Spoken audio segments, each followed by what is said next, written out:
ధన్యవాదాలు అధ్యక్ష. జనగామ నియోజకవర్గం జనగామ జిల్లా గానగపాడు దగ్గర హుస్నాబాద్కు పోయే main road, Jangaon to Husnabad పోయే మెయిన్ రోడ్లో ఒక వాగు మీద వంతెన నిర్మాణం మధ్యలో ఆగిపోయింది అధ్యక్ష. ఈ హౌస్లో ఇప్పటికీ 3 సార్లు నేను రిప్రజెంట్ చేసిన, 6 మంత్రులకు రిప్రజెంటేషన్ ఇచ్చిన మా అక్క కొండా సురేఖ గారితో పాటు, అదేవిధంగా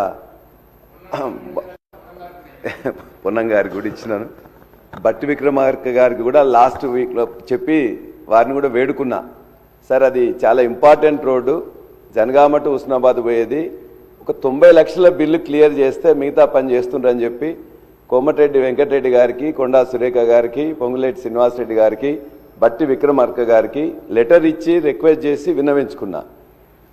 అధ్యక్ష, మీరు మమ్మల్ని మాట్లాడే అవకాశం 0 అవర్లు ఇచ్చినప్పుడు ఆ 0 అవర్లో రేజ్ చేసిన ఒక ప్రశ్నకు కానీ లేకపోతే ఒక అంశానికి కానీ నెల రోజులలో సమాధానం ఇవ్వాలనేది ఉందని నాకు తెలుసు.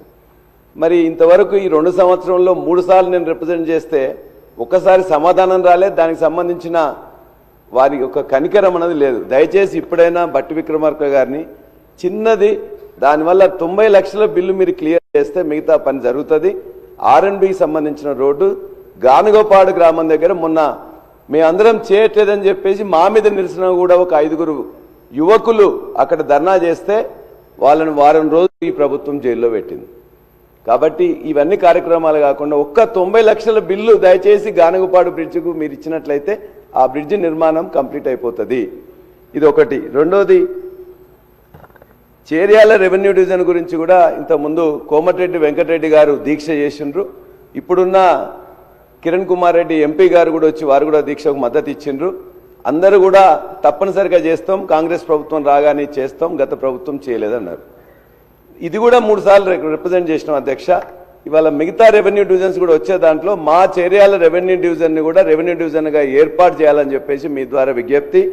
చివరి అంశం అధ్యక్ష, మాజీ సర్పంచులు, ఇప్పుడు కొత్త సర్పంచులు వచ్చిండ్రు, ఆ సర్పంచుల యొక్క బిల్లు పెండింగ్ ఉందని చెప్పేసి వాళ్ళు అనేక రూపాయలు పోరాటం చేసిండ్రు.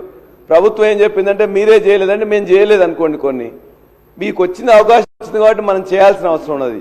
చిన్న వాళ్ళందరూ కూడా చిన్న గ్రామ పంచాయతీలు అయిన తర్వాత ఇప్పటికీ కూడా బిల్స్ 10 లక్షలు, 5 లక్షలు, 15 లక్షలు దాకా చాలా అప్పుల్లో ఉన్నారు అధ్యక్ష. దయచేసి బట్టి విక్రమార్క గారికి వారందరి తరఫున నేను విజ్ఞప్తి చేస్తున్నా, కొద్దిగానే ఉన్నాయి, దయచేసి వారి యొక్క బిల్స్ క్లియర్ చేసి ఏది మాజీ సర్పంచులు చేసిన పనులకు సంబంధించి బిల్స్ క్లియర్ చేసి వాళ్ళ యొక్క కుటుంబాలను కాపాడవలసిందిగా మా బట్టి విక్రమార్క గారిని నేను వేడుకుంటున్నా. ధన్యవాదాలు అధ్యక్ష. అధ్యక్ష, సభ్యులు చెప్పిన విషయాలన్నీ కూడా నోట్ చేసుకోవడం జరిగింది అధ్యక్ష. శ్రీ అనిల్ జాదవ్ మినిస్టర్ గారు. స్పీకర్ సార్, నేను గౌరవ సభ్యులందరికీ కూడా మీ ద్వారా మీరు కూడా 2-3 మార్లు కూడా క్లారిఫికేషన్ ఇవ్వటం జరిగింది. 0 అవర్లో ఒక సబ్జెక్ట్ సంబంధించిన అంశమే ప్రస్తావన చేయాలని మరొక మారు గౌరవ సభ్యులకు కూడా తెలియజేస్తూ, మీరు కూడా అదేవిధంగా సూచన 2-3 మార్లు చేయటం జరిగింది. దానివల్ల చాలామంది కూడా